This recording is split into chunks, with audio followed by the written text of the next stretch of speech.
नमस्कार दोस्तों, आप सभी लोगों का स्टडी आई अकेडमी स्वागत है। आप सभी विद्यार्थियों के लिए महत्वपूर्ण क्लास लेके आ गया हूं। 4th ग्रेड यानी कि चतुर्थ श्रेणी कर्मचारी भर्ती, इसके लिए आपको पता है दोस्तों, आपके लिए अब जो है लगातार क्लासें हो रही है।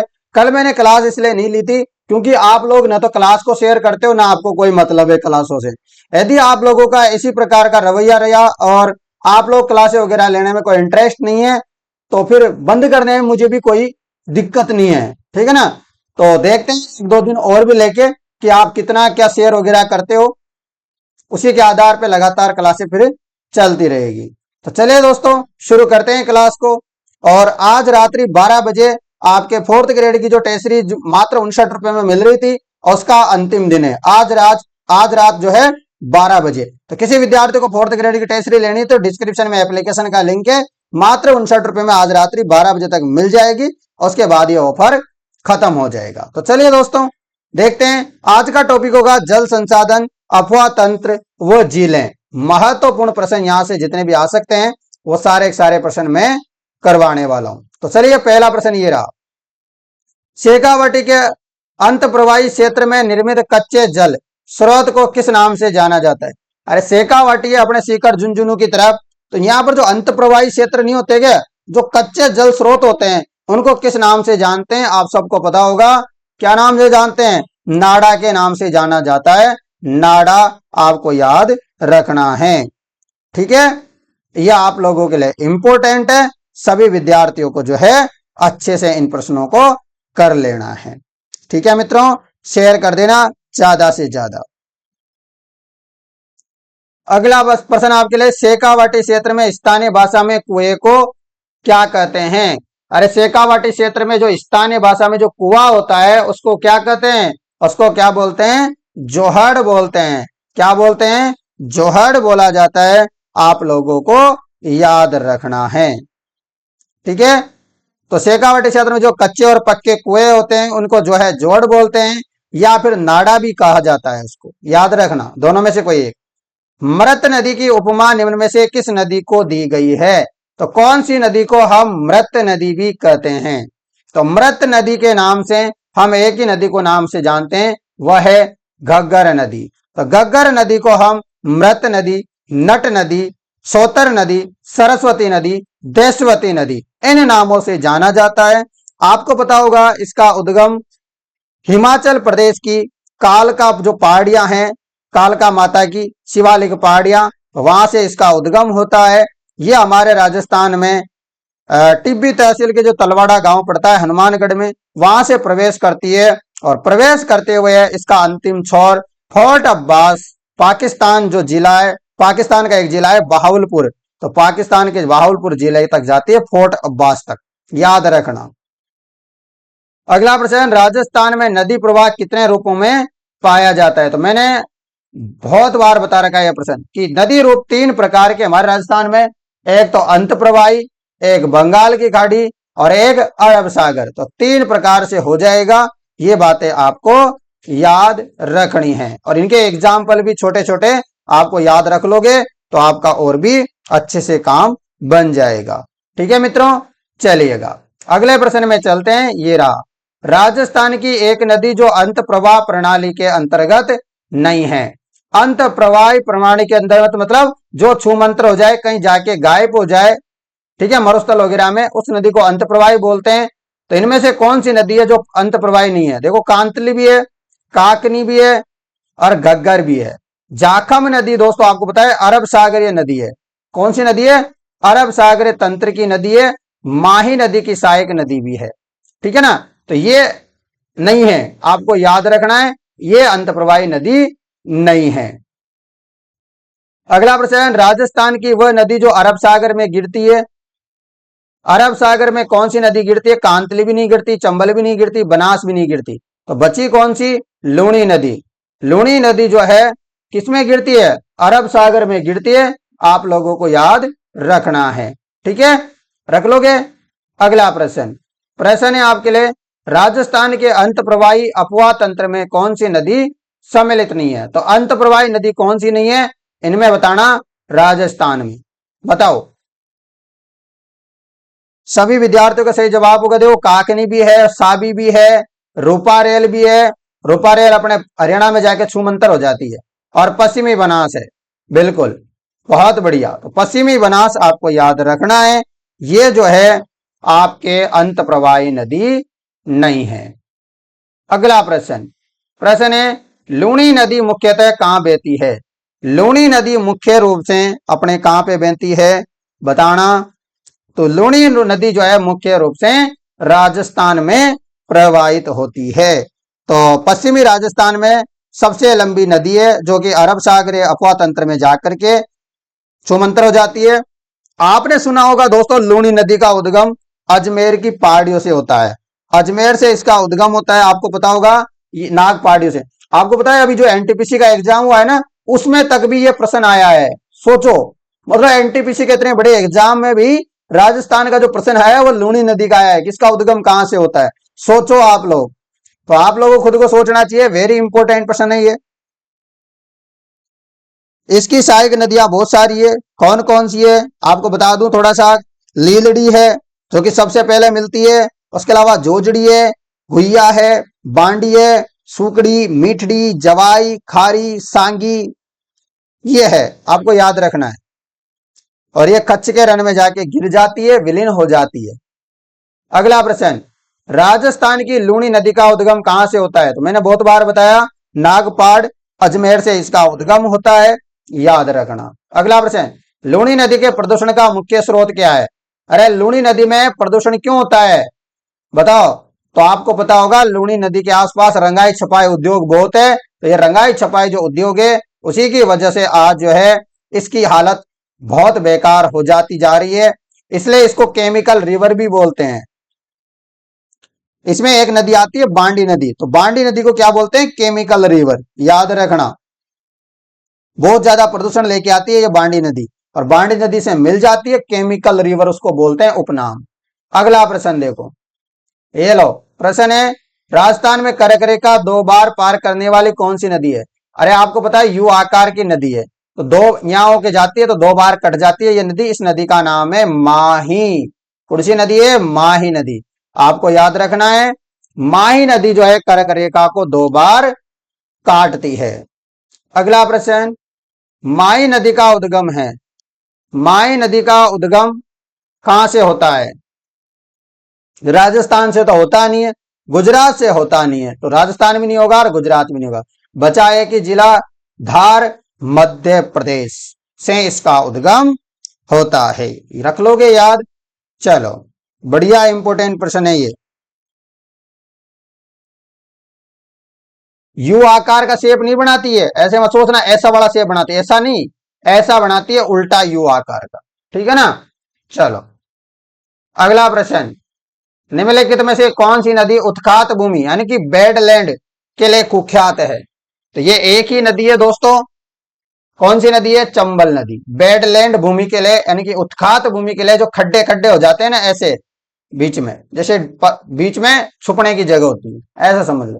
तो ये उत्ख्यात भूमि है। और आपको याद पूछ ले कभी क्वेश्चन कि बेडलैंड भूमि मतलब जो रानी कौन है, उत्खात भूमि किसको ज्यादा कहां पर मिलती है? तो लगभग अपने करौली वगैरह की साइड में मिलती है, सवाई माधोपुर।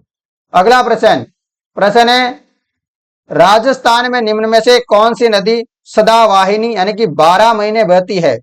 पूरे 12 साल बहती, 12 महीने बहती रहती है, 12 महीने पूरे दिन बहती रहती है। बताओ ऐसी नदी तो आपने को पता है चंबल नदी है केवल। चंबल नदी को जो है नित्यवाही नदी और कामधेनु नदी इन नामों से जाना जाता है, घड़ियालों की जननी, याद रखना। राजस्थान की किस नदी को स्थानीय भाषा में वन की आशा कहा जाता है? वन की आशा किस नदी को कहते हैं बताना। वन की आशा किस नदी को कहा जाता है? बहुत ही महत्वपूर्ण प्रश्न है, बताओ।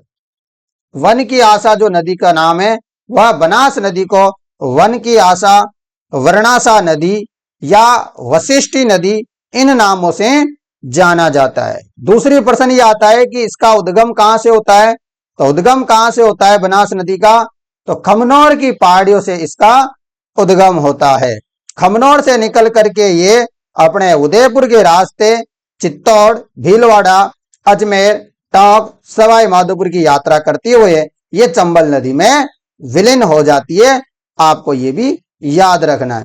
आपसे प्रश्न आ जाए कि जलग्रहण में सबसे बड़ी नदी कौन सी है, बनास है। इसका जलग्रहण क्षेत्र कितना है, 46,570 वर्ग किलोमीटर। याद रख लोगे। इसकी सहायक नदियां हैं गंभीरी, आपको ये याद रखना है, ठीक है, बहुत इंपॉर्टेंट है। और ये खुद जो है चंबल की सबसे बड़ी सहायक नदी है। लो अगला प्रश्न, बनास नदी का उद्गम अभी तो अपन ने देखा था, खमनोर की पहाड़ियों से इसका उद्गम होता है। नेक्स्ट प्रश्न की तरफ बढ़ेंगे, ये रहा नेक्स्ट प्रश्न। निम्न नदियों में से राजस्थान में कौन सी रुंडित सरिता के नाम से जानते हैं। तो रुंडित सरिता के नदी के नाम से हम किस नदी को जानते हैं, रुंडित सरिता के नाम से। तो रुंडित सरिता की नदी के नाम से जानते हैं बाणगंगा। और बाणगंगा नदी का उद्गम होता है बेराट की पहाड़ियों से, इसका उद्गम होता है। बेराट की पहाड़ियां कहां है आजकल, कोटपुतली बहरोड में, इस जिले में चली गई है, याद रखना। और निकल करके जयपुर में जमारामगढ़ बांध है ना, दौसा बांध है, एक माधो सागर बांध है दौसा में, माधो सागर बांध, इनमें जाती हुई है जो है भरतपुर में जाती है। इस प्रकार ये लगातार बहती रहती है और अंत में जाके यमुना नदी में मिल जाती है, विलुप्त हो जाती है। आजकल तो भरतपुर में हो जाती है, यमुना तक जाने का काम ही नहीं, पानी नहीं आता इतना, पुराने समय की बात है। अगला प्रश्न है, राजस्थान की कौन सी नदी अर्जुन की गंगा कहते हैं। तो अर्जुन की गंगा किस नदी को कहते हैं, अर्जुन की गंगा हो गया, ताला नदी हो गया, ये इसी नदी को कहते हैं।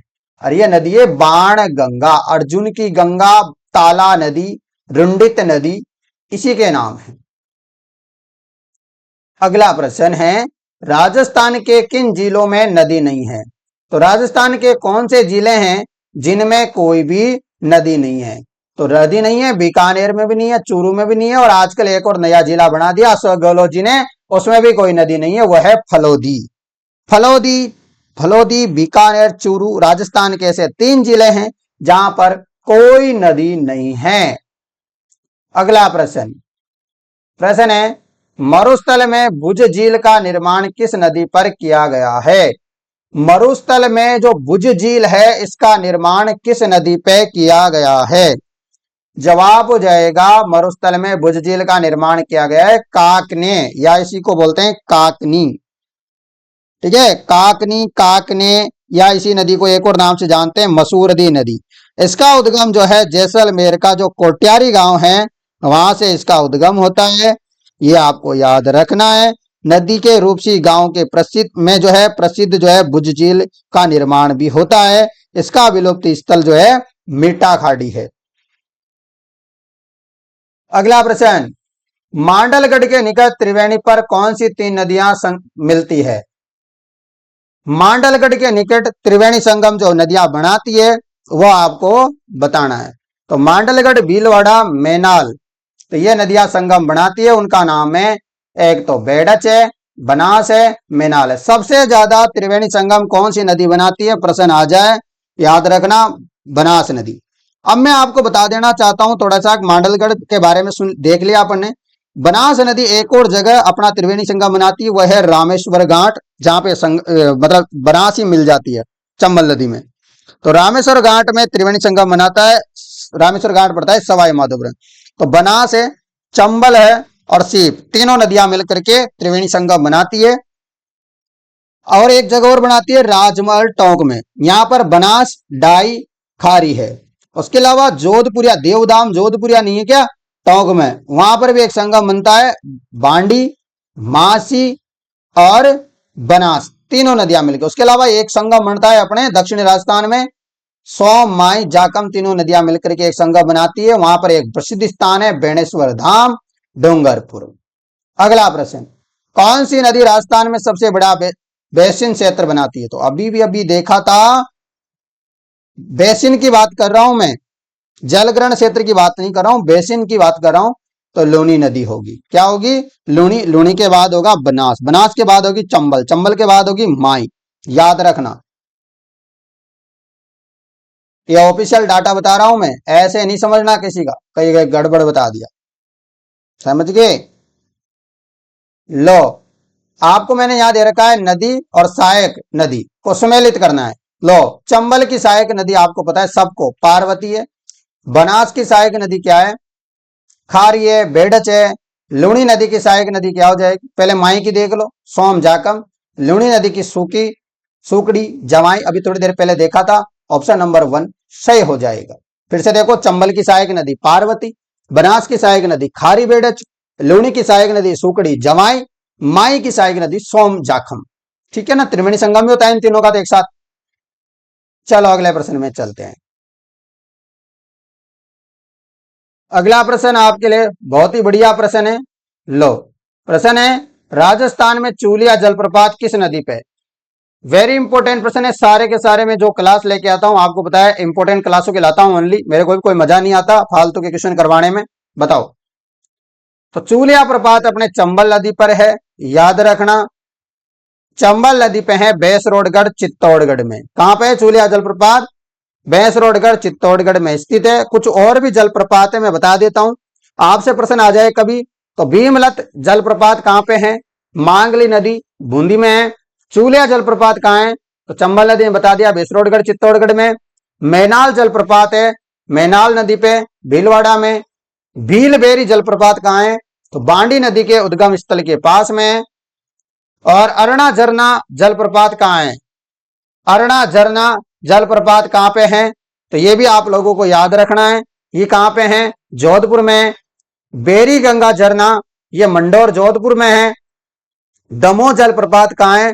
बांडी धौलपुर में है। दीर जलप्रपात कहां है? तो दीर जलप्रपात है कुकुंद नदी धीर भरतपुर में। ठीक है ना, ये आए नहीं है प्रश्न आया केवल भीमलत का है, चूली आया है, मेनाल आया है। इसके अलावा आज तक कोई प्रश्न नहीं पूछा गया, परंतु फिर भी आप लोगों का फर्ज होता है याद रखो थोड़ा सा। अगला प्रश्न, राजस्थान की सबसे बड़ी कृत्रिम कृत्रिम मतलब जो इंसानों ने बनाई, मतलब मानव निर्मित झील कौन सी है? सबसे बड़ी, जवाब हो जाएगा जयसमंद झील। अपने जो है राजस्थान में है। भारत की दूसरी सबसे बड़ी कृत्रिम झील भी है ये। और पहली कौन सी है प्रश्न आ जाए कभी तो याद रखना, गोविंद वल्लभ पंत सागर झील है। अगला प्रश्न, राजस्थान में मीठे पानी की सबसे बड़ी झील कौन सी है? मीठे पानी की, तो राजस्थान में मीठे पानी की सबसे बड़ी झील है जयसमंद झील, याद रख लोगे।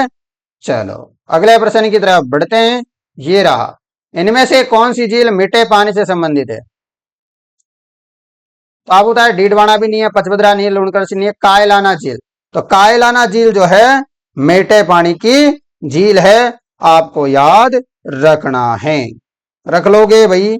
हाँ, तो सबको याद होना चाहिए, बहुत इंपॉर्टेंट है। कायलाना झील जोधपुर में पड़ती है। अगला प्रश्न है, राजस्थान की खारे पानी की सबसे बड़ी झील, सबको पता होगा सांबर झील है राजस्थान की सबसे बड़ी खारे पानी की झील। ठीक है, तो ये भी आपको याद रखना है। ठीक है, आपके लिए बहुत इंपॉर्टेंट है, सभी विद्यार्थियों के लिए। ठीक है मित्रों, चलिएगा चलते हैं अगले प्रश्न की तरफ। ये रहा आपके लिए अगला प्रश्न। प्रश्न है, मेजा बांध कौन सी नदी पे निर्मित किया गया है? मेजा बांध कौन सी नदी पे बना हुआ है?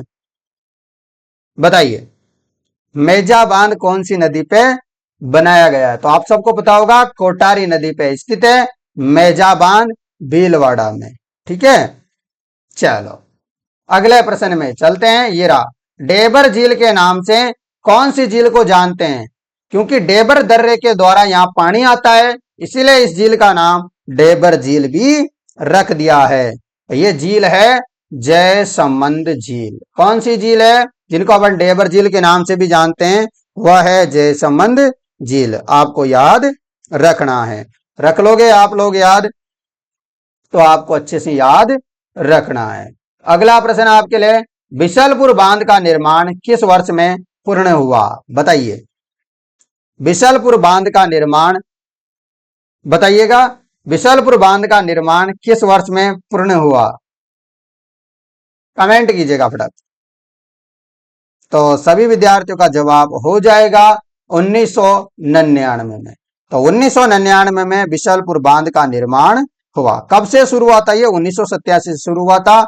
ये राजस्थान का एकमात्र कंक्रीट से बना बांध है, ये आपको याद रखना है। ये राजस्थान की सबसे बड़ी पेयजल परियोजना भी है।